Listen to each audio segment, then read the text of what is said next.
find such a love at our age. Whoever thought we could dance? Welcome to Couples Therapy in 7 Words. I am your co-host, Judy Alexander, and I'm here with my husband, Dr. Bruce Chalmer. Hello, Judy. Hello, viewers and listeners. So, what's the topic today, Judy? You can't be intimate and freaked out at the same time, or how to solve relationships and politics in a single phrase. Yeah, so what we're going to do in this episode is solve all of the problems of the world. Naturally, of course, if you've ever seen those reels that show up in, ads on like Facebook or Instagram or whatever, they will always hold out on you for a while. Yeah. So, of course, I'm going to hold on everybody for a while. There we go. Because, knowing that we have the single phrase that solves not only relationships but politics, basically all the world's problems. Right. And I will note, this has come up before in another episode, but I'm going to guess most of the folks seeing this haven't seen that other episode. Very it was a number of months ago. But even if they have, there's new stuff in this one that makes it even better in how to solve relationships. The new improved. And politics. And I'm mentioning politics because, we're right in the middle of the political season. I don't know when you're watching this, but we're recording this, what is it, August 23rd, 2024. DNC. The day after the Democratic National Convention just finished. So there's politics in the air, and, I'm realizing I personally feel a responsibility that I should let the world know how to solve all their problems in a single phrase. Because, then why should we waste all our time on all this conflict stuff? Well, if anybody could solve the world's problems, honey, it's you. Well, thank you. Everybody would listen to you.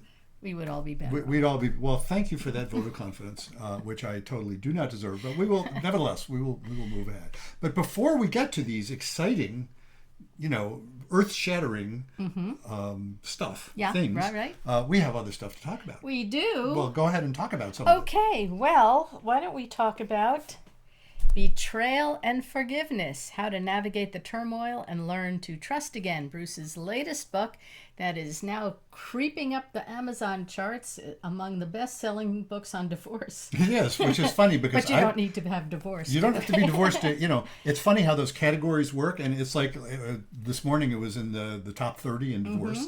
It's like, there's divorce in it, but it's not only about divorce, but it is about betrayal and forgiveness. And of course, that applies in many, many areas. Of course, our whole topic today, any sort of relationships, but betrayals come up in politics too. Betrayals come up in all kinds of human relationships. So, please do check out that book. It is available in all of your favorite formats. And the audiobook is actually doing quite well too, turns out. Yeah. A lot of people like that. People listen to audiobooks, when they're commuting or, doing other stuff or whatever.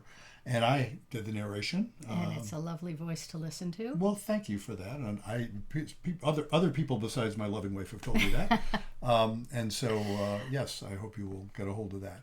And I have a couple other books that I've also written that are still out there and still very relevant. That's right. It's not about communication, why everything you know about couples therapy is wrong. Yes, indeed. So if you ever consider doing couples therapy, what your preconceived notions might be wrong. So check this out. Do indeed. And, I do want to explain briefly that title. It's not about communication.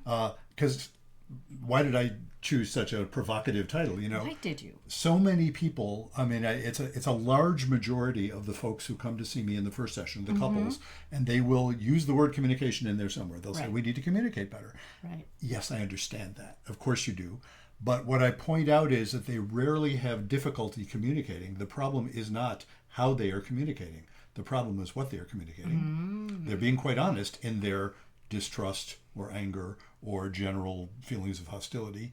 And that's, they're communicating that quite clearly. The problem isn't that they need to learn communication rules. Right. The problem is they need to learn how to actually not freak out so they can actually get along with each other and find the love again. And which is in our title, Freaking Out. Which is in our title for today, isn't it? Yes. A little hint there, hint. A little foreshadowing there.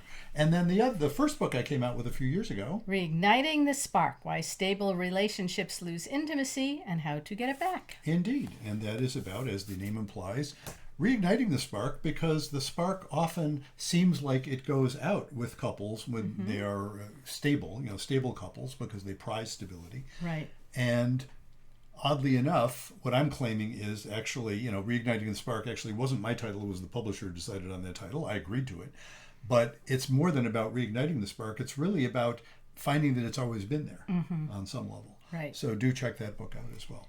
And while we're on the subject of books written by hosts of this podcast, gee, there's another one. We have The Blue Tent, Erotic Tales from the Bible by Laria Zilber. Good old Laria Zilber, who I still want to get on here so we can interview, and can't ever seem to get you and her in the same room at the same time. It's tough. We have it is very, tough. very, very varied schedules. Yes, indeed. And of course, we are being silly because Laria is your alter ego, and you have written a beautiful book of erotica. And if you like erotica, you will love this book. And if you don't know if you like erotica, this is a good starter. It is, and it's based on biblical tales, so you might be familiar with some of those characters anyway. Absolutely. So please get a hold of that. Available anywhere books are sold. Well, actually, not true. Mostly available on Amazon now. Soon to be available where other places, but we haven't made that happen yet. Oh, I thought it happened. The audiobook is now available anyplace. Okay. So you can find the audiobook anyplace. The ebook and the paperback are yet to be made available outside of Amazon. So go to Amazon for that. Okay. So let's get on to our topic. You can't be intimate and freaked out at the same time, or how to solve relationships and politics in a single phrase. In a single phrase. And So what is, well, go ahead. you're asking me the single phrase. Well, I'm asking you the I'm, single. I'm not but going to tell you that. You want to be a little bit more coy until Of course, we get to I have that. to be Okay. coy. Yeah. You can't give away the goods all at No, once. absolutely not. No. So Clickbait here. yeah, that is a little, yes, absolutely. So you can't. Let's talk about the first part. You can't be intimate and freaked out at the same time. Okay. If those of you who've followed our podcast for a while, that book that we mentioned that came out a few years ago, Reigniting the Spark: Why Stable Couples Lose Intimacy and How to Get It Back. That's based on that same phenomenon. In fact, the 7 words of our podcast, which are Be kind, don't panic, and have faith. be kind, don't panic, and have faith, are really founded on that same concept. That sense of intimacy, by which I mean, there's a lot of ways of defining intimacy the way I'm talking about it. The way I usually describe it is it's when you're present and honest with yourself and each other at the same time. That's what intimacy means. I mean, some people say, oh, you mean sex. No, I don't just mean sex. It's lovely when people are being physically intimate in that way as well. But I'm talking about intimacy in a much broader sense. And that phenomenon of being present and honest with yourself, another way of saying it is it feels alive. When you're in a moment of intimacy, it feels alive. Now, I often point out moments of intimacy, which I could really say moments of intimacy are what keeps a couple together. Stability and intimacy both. That's one of my big theses that I didn't make up, but tends to make sense to people when I describe it.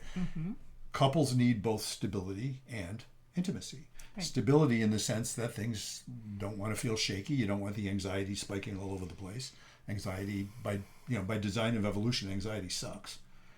But if you sacrifice intimacy for the sake of stability, that will become destabilizing. Yeah. Because what keeps people that feeling of alive, a feeling, oh, I can be who I am with you, and I do feel I can be who I am with you, which is why we have a good relationship. I have a good relationship. Because I think you feel the same way. Yes. And that's what it feels like. That's a relationship you want to stay in. Exactly. And cherish and you become part of.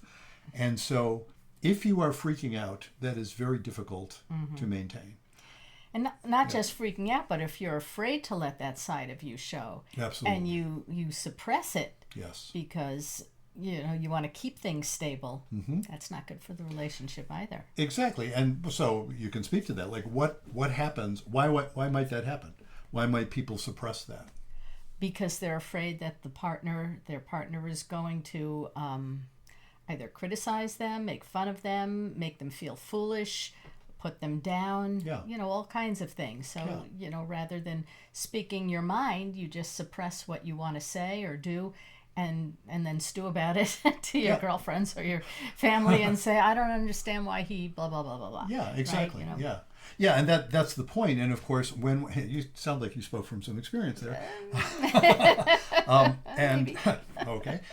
And when that happens, and it can be as simple as, when I brought up some garden variety complaint with my partner, it went off the rails. Yeah. He or she just totally freaked out. Yeah, freaked out. And so, what I like to speak of is the couple itself is a living organism. And when the couple freaks out, it can't handle those moments of intimacy. Yeah. Because as we're implying here, and I'll say it explicitly, intimacy isn't just about feeling good. Mm-hmm. It's also about those moments when you want to, as you said, speak your mind.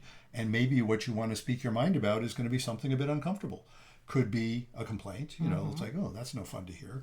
Could be something that isn't a complaint, but it's a desire or a fantasy or something like that. In the sexual domain, this comes up for folks a lot.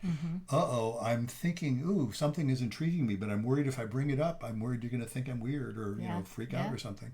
And so people don't do that, and they'll sit with it and deaden part of themselves. Right. And living organisms do not tolerate feeling deadened. My favorite metaphor about that I say to virtually every couple that I first meet in the first session usually, my metaphor, you've heard it before numbers of times. Is this the root pushing up through the concrete? That's the one, yes. You plant a seed in soil and then somebody comes along and paves over a sidewalk. That seed, if it is a healthy seed and it's germinated, it's going to try and crack the sidewalk. It may die trying, but it's not going to just sit there. And in cracking the sidewalk, that's the metaphor there is that intimacy is that energy for growth, and it won't be stopped. And if there's a sidewalk there, somebody's going to try to crack it. Now, what does a cracked sidewalk look like in a couple? Well, what do you think? What does a cracked sidewalk look like? It's not pleasant. It's not pleasant. So what are some of the symptoms, so to speak?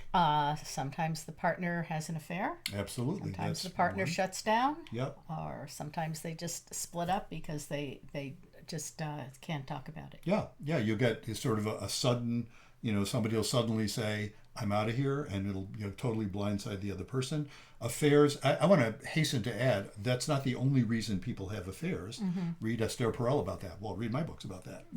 That phenomenon of affairs, there are lots of reasons why people have affairs. But one of the biggies certainly is lack of intimacy in the marriage. And I'm not saying that by way of justifying somebody being unfaithful. It's not a moral justification, but it is often one of the elements, part of the context. Right. And it makes someone susceptible to that. A contributing factor. Yeah, it's a contributing factor. So in general, the whole job of certainly couples therapy is to help people tolerate the anxiety of intimacy. Now, our slogan, be kind, don't panic, and have faith. The don't panic part is so you can be kind in that sense of experiencing intimacy, in that sense of experiencing kinship, which involves intimacy. So that's be kind and don't panic. And of course, the faith part, which I'm not going to talk about extensively in this podcast. We've talked about that in other ones. But the faith part is about not panicking. Right.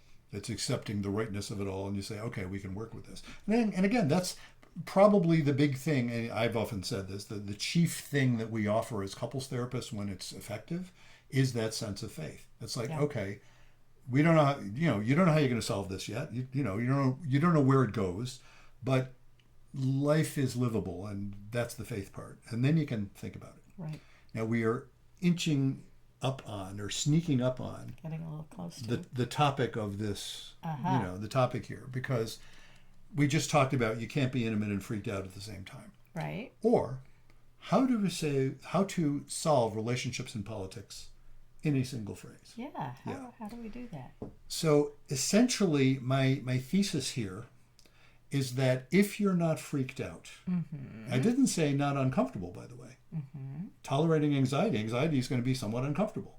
But if you're on this side of the freak out line, then it becomes possible to talk about stuff. And in intimate conversation, that is when people get creative.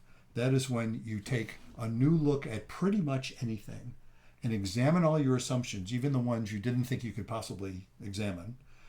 In fact, you discover assumptions you didn't know you were making, often in the context of intimacy. And that's when growth happens. That's when new things emerge. Thoughts occur that wouldn't have occurred if you weren't in an intimate conversation. Indeed. Now I'm wondering, what are you thinking? I'm trying to think what you're about to say. What this phrase is. Yes, indeed. The single phrase. The single that's going phrase, to yes. solve relationships Exactly. and politics. Yes. And now I have to confess a little. It's not exactly a single phrase. It's more a single ability. So it's an ability that is describable in a single phrase. An ability or a superpower? Oh, you know, it's interesting. I didn't think of it as a superpower because I think it's so mundane. Okay. It is so not super. Ah. But I like that. I like that contrast. It's like, yeah, this isn't even a superpower. Now, see, I have to compare that to where it says in Deuteronomy, Lo b'shamayim hi.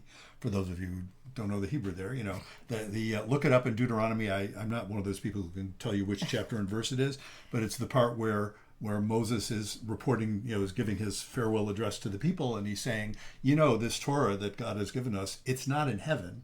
It's not so far away. It's right there. You know, it's like it's in your heart. It's available to you. You don't have to cross the sea to get it. You know, it's right there. Yeah. This is not a superpower.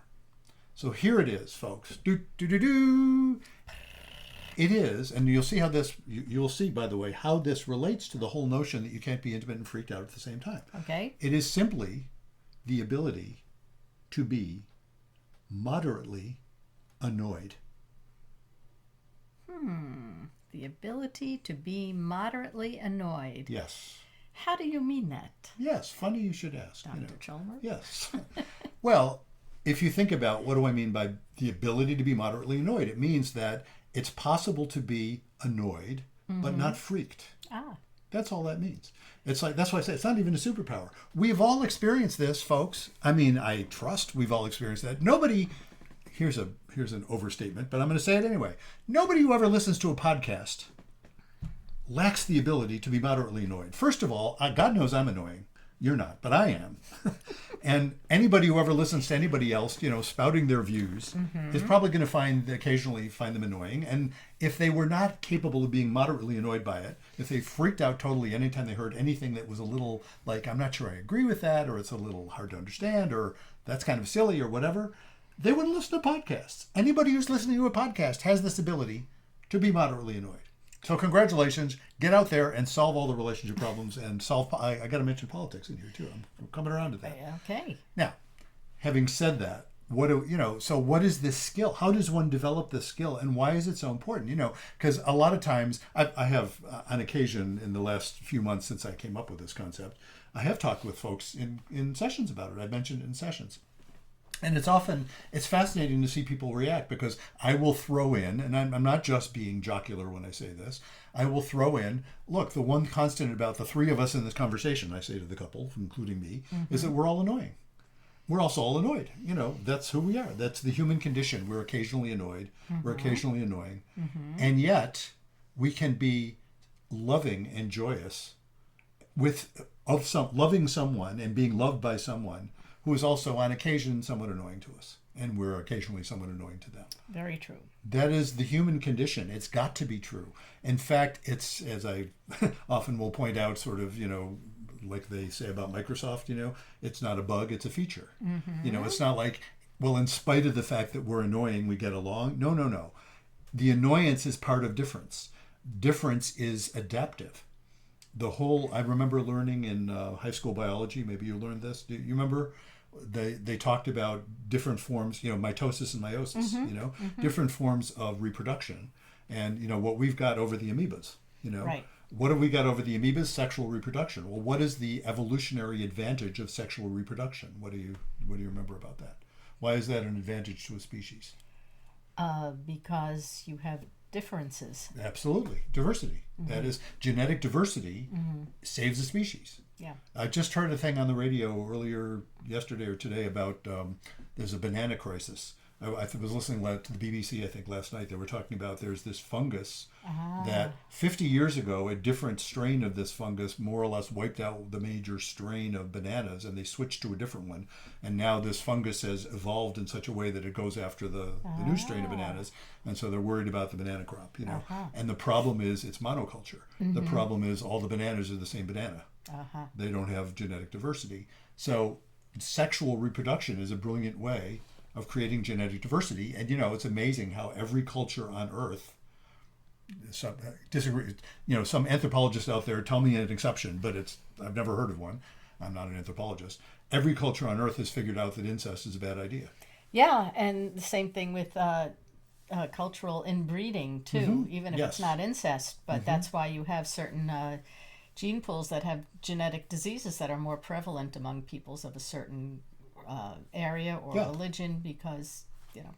Too much inbreeding. Too much inbreeding, and which is to Not say, enough diversity. Yeah, it lets those things express rather than die out quickly. Right. And so the whole notion of being annoyed is, behaviorally speaking, the same thing. It's like if we were the same person. First of all, if we were the same person, we wouldn't be attracted. Right. And the cool thing about, vive la différence, the cool thing about sexual attraction is, and this is true even for gay couples, but especially for heterosexual couples, it's more obvious for heterosexual couples, you're attracted to the stuff that isn't you. Right. So that brings with it, of course, wonderful differences. And also, by the way, it's annoying as hell. and I hear this all the time. I hear, women saying, they never say it this way, but women in effect, I could caricature some of what people say by saying you just want him to be a girlfriend with a penis, and men who are saying you just want her to be a boyfriend, and not a boyfriend in the, it's funny when you say that of women, a girlfriend can be a dear friend, not necessarily sexual. Yeah. You say it of men, it's different. Yeah. But you want it to be a guy friend, with a vagina. It's like, no, it doesn't work that way. All those things that you find annoying are features, not bugs. The bit where men are complaining about why are women so emotional, that whole thing, that's not a bug, it's a feature. Yeah. It's associated with all that other femininity stuff that's such a turn on for men who are into, who are heterosexual. And why are men so, emotionally clueless? Well, that's not a bug, it's a feature either, not total cluelessness. But the fact that we respond differently than you do is actually good, not bad. Right. So you work with that. Now, it doesn't mean we can't find each other and learn some skills. It's lovely when you learn some skills. It's lovely when you can learn to speak the other language, but don't be surprised that you're not a native. Nor should you be, Right. You right. didn't want me to be somebody, you didn't want me to be one of your girlfriends. Right. And I did not want you to be one of my guy friends. That's not what we wanted each other to be, nor should we be. So all of that stuff is related to that notion that if you can be moderately annoyed, which is to say, oh, that's annoying when something happens that is, not what I'm expecting. But I don't freak. And the cool thing that happens in a couple, and I think we know this, of course you can comment, the cool thing that happens in a couple when you have that general sense of enjoyment of each other, that overriding sense of enjoyment, is that the annoyances aren't even annoying. They're just funny. Yeah. They're just like, well, aren't we silly? God knows I am, and you're very kind. Yeah, they are annoying. But Could be, but I can tolerate the annoyance. Well, you can't. You seem to be very sweet about it. Let's put it that way. Because like I've said, because the good outweighs the bad. Yeah. So even if something is moderately annoying, it's like, no big deal. Yeah. Because it's that phenomenon that I find I'm so grateful for your existence. That something that would otherwise annoy me doesn't bother raising to the level of annoyance. It's just sort of like, it's not funny, that's what happens when things are going well. And of course, this happens, I'll note this with couples all the time, the same stuff that they're talking about that's nearly bringing them to the brink of divorce is the stuff that if they were doing well, and therefore, of course, not consulting a couples therapist, would just be trivial. And they'll even say that. Why are we fighting about this thing? Well, because it's not about that thing per se. It's about the fact that they're panicking. Yeah. Because they're not tolerating the moderate annoyance. And so, in relationships, in couple relationships, I think it's pretty straightforward. When people are able to accept who their partner is, and even when it's annoying, they're generally going to do okay. Now, let me add, there are some couples who quite capable of moderate annoyance, who, when in their state of moderate annoyance, recognize, oh my God, I'm not panicking about this, but I can't live with it. It's no longer something that I can tolerate in a relationship. And so couples will decide, bummer, not freaking out, but bummer, we're going to have to break up because this is a deal breaker.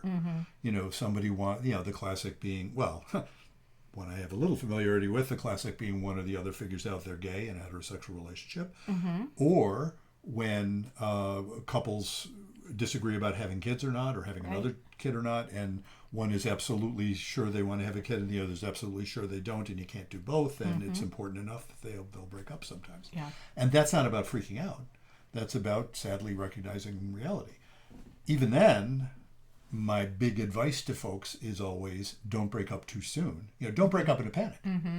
I mean, unless you're in serious danger, well, which is what goes panic is again, for. That's beyond mild annoyance. Absolutely, yes. Right. I don't mean to say you should tolerate the intolerable. Yeah. And I don't even mean to say that, well, like I just gave examples. You might choose to break up, not in a panic. Mm-hmm. But the ability to be in a relationship is going to depend on not being in a panic. Now, I had to throw politics into this. Okay, Yes. and go ahead. Yes. Why politics? So we had a conversation. You were quoting, I think it was Barry Weiss. You had heard. Possibly. Yeah, talking about the Democratic convention. She was saying, "Where's the substance?" Oh, for Kamala. About Kamala Harris. Right, yeah. right. Where's the substance? And remember we talked about this, and it's funny. In our conversation, I kind of tied it around to this topic because I hadn't thought about it that way before. Substance is not what wins elections. I'm not saying substance is bad. Substance turns out to be really important. It's very important. Of course it is. Substance is not what we are voting on. Right. We are voting for a person based on whether we feel like we can trust them to then work through the substance. And the way this relates to what we're talking about here is if you're in a panic, which so often as politics has become so polarizing and so tribal, Yep. as soon as you hear someone say something that suggests they're on the other side, boom, Yep. the ideology, Yeah. wall drops. Yeah. And it's like, oh, I can no longer trust anything you say. Yeah. And when people are not in that space, when they're saying, ooh, what you're saying is bothering me because it's challenging something I think is really important, but damn it, you sound sane, so I better listen to you. That's, in other words, moderate annoyance. You know what I mean? Anxiety. Moderate anxiety, not freak out. It's astonishing what then happens. And Tim Walz said something in his speech that I found really interesting. He said one of the things he learned was how to compromise without compromising his values. Yes. And that's exactly what I am referring to. That the ability to compromise, which is the ability to say, something I think is really important, I'm willing to yield on for the sake of finding common ground. That doesn't mean I'm agreeing with you, but it means that we can find common ground here. That is what the art of politics is, or should be. Should be. Yeah, Yes. absolutely should be. And so that it's the same thing, the art of being moderately annoyed. And there's one other association with this I want to mention because I just think it was kind of cool. Go to it. Came up in conversations with a client a week or so ago. It was interesting to me to think about the notion of mindfulness. It's a big buzzword in the mental health field for good reason. It turns out there's really good research. And I was going to put it in the title of this, and I thought, as soon as people see that, they're going to be bored because it's inherently boring.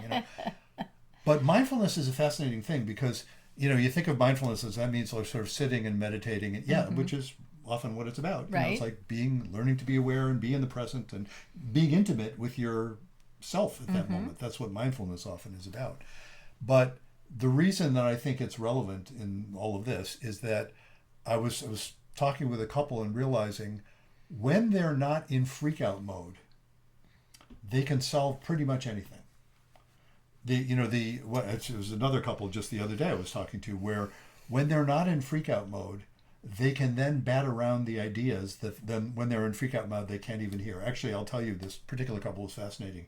They were a lovely pair of people. I mean, most of the folks, I could say that most of the folks I work with, two really nice people, clearly love each other, having difficulties. A lot of it is like just external factors, demanding jobs, young child, young children take a huge amount of energy. Sure. Financial, straits, things of that sort, a lot of stuff like that.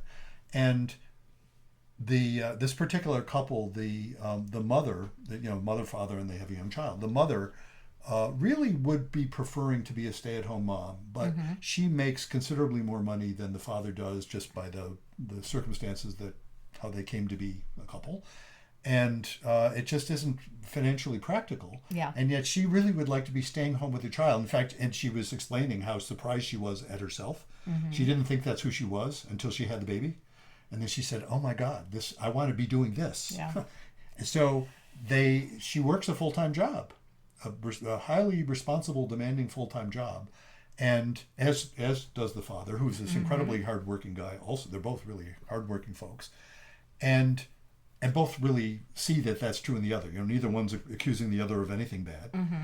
And But the way they've been doing it is because she can work from home part of the time, they've only been sending their child to daycare for half days so that she can be home with her child, even though that makes her work very hard to do, and she has to work in the evening to do it. I mean, it's incredibly stressful.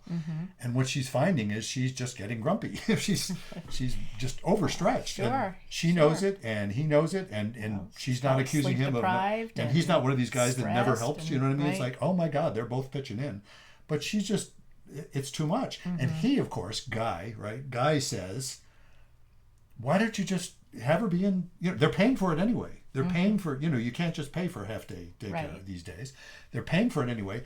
Just put our child in daycare all day. You'll have that extra time, Then when you get home, you'll, later on, it'll be easier for you. And she understands the logic of it, but her heart is screaming no. Yeah. And I was explaining to him, because he was trying to, nice guy, trying to explain the logic. And it was obvious, and I was saying in the session, you see, she already understands the logic. That's not the issue here, And she's saying, yes, she knows, she understands the logic. There's nothing mysterious. These are two intelligent people. There's nothing mysterious about this. And yet, her heart is what is saying, no, I don't want to be doing this. Yeah. Well, when he was able to recognize that, when he was able to get it, and you could see him get it, he was able to understand, oh, geez, it's not about the logic, is it, and accept that. That's like, it's not a bug, it's a feature. It's like, oh my God, that's who she is. That's who she should be, because that's who she is. Then he could relax. Then she could relax. Then they could bat around the idea. Now, I don't know where they're going to end up. I'm going to guess they're going to end up sending her kid, sending the kid to daycare a lot longer, because it's kind of obvious logically, But that, they couldn't get there until they were out of the panic zone. Yeah. So, the whole mindfulness bit is about getting yourself out of the panic zone so that you can then actually negotiate. And negotiate sounds so businesslike. So you can be creative. So you can feel alive and say, geez, I hadn't thought of it that way. But, now that you're saying that, she may come around. I don't know if this is true, but I could imagine in this circumstance, she could come around to saying, oh my God, no, it's fine for her to be at daycare for longer, and I could be even more present other times. Or she may come around and saying, oh my God, actually, I love it the way it is now, and I don't have to feel so anxious about it. And yeah, work's going to suffer. And it's okay if work suffers some. I'll manage. I'll balance it. Or she'll say, yeah, we'll send her a little more, but not so much. You know what I mean? All of those things become possible when you're not freaked. Right. So it's all about not freaking out. And negotiating hostage releases is about not freaking out. And my God, making peace with people with whom you have had a shared hate is about not freaking out. Are we going to the Middle East here? We're trying not to. But it is about that sense. The people that I want to trust with that are people that I am trusting are of goodwill, even though they haven't got all the answers either.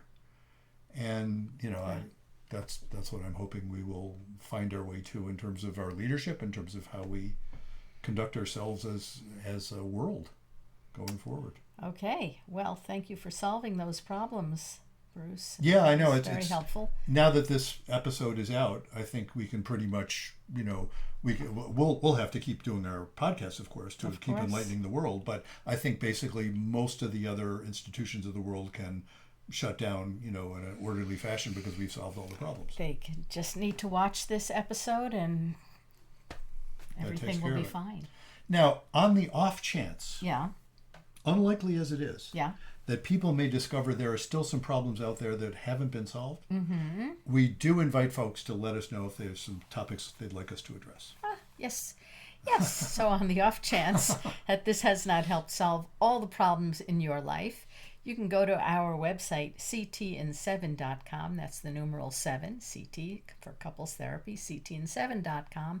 And you can write to us and you can let us know if you would like us to talk about any of your problems, or if you would like to be a guest on the show, you can tell us why you'd like to be a guest on the show. Absolutely. And you can, in telling us, something you'd like to address, you can do it in the form, as we have often done in the past, you can do it in the form of a letter. You can just write us a letter and saying, here's my problem, like all sorts of advice columns do. We like to handle that kind of stuff. and it invites us to talk about things from a pretty broad perspective. We have guests, as you know, folks who are fans of our program. And we have several interesting guests lined up for the next few weeks. As usual, I don't give promissory notes. Right, because we had a cancellation today. We actually had a cancellation today. That's why it's just the two of us. It is, but we're always delighted to get guests. And again, we have some really, I think, really fascinating folks coming up. Yeah, a lot and of fun folks. The past few episodes, we've had a number of really go through. This is episode, I believe this is episode number 172.